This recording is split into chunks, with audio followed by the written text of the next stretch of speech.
İki tane mektup eləmişəm. Aç baxaq. Bu deyə bilmir, ona görə deməyəcəm. Evet, gözə baxın. Yox, bu mənim idi. Sənin idi. Bu mənim idi, bu da sənin idi.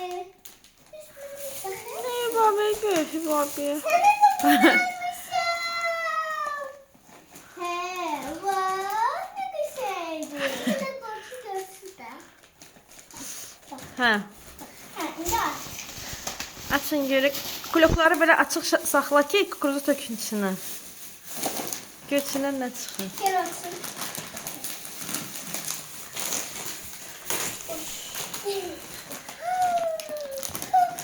Bir açın da gör birinci kimdə nə çıxır. Bir də kloka aç, kloka tök.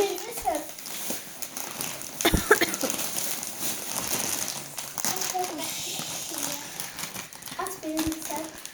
Aç görək nə çıxır. Çok güzel. Çok tatlı da. Nuş olsun.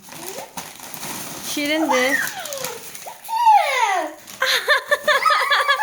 Aa ne ki şirehime. Göster. Aa, aç. Ha, indi meleğe de bakar. Görün meleğe de ne çıkacak. Bak burada. Aa o nedir?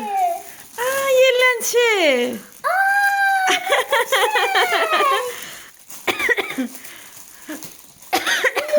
Şey. Kulağı koyarsan yerlenir içinde.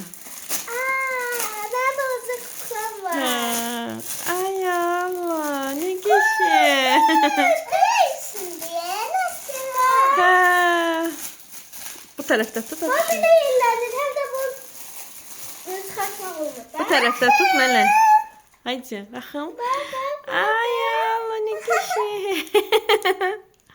Ben burada oturacak yerde var. Ha, orada otursan yerlenirsin.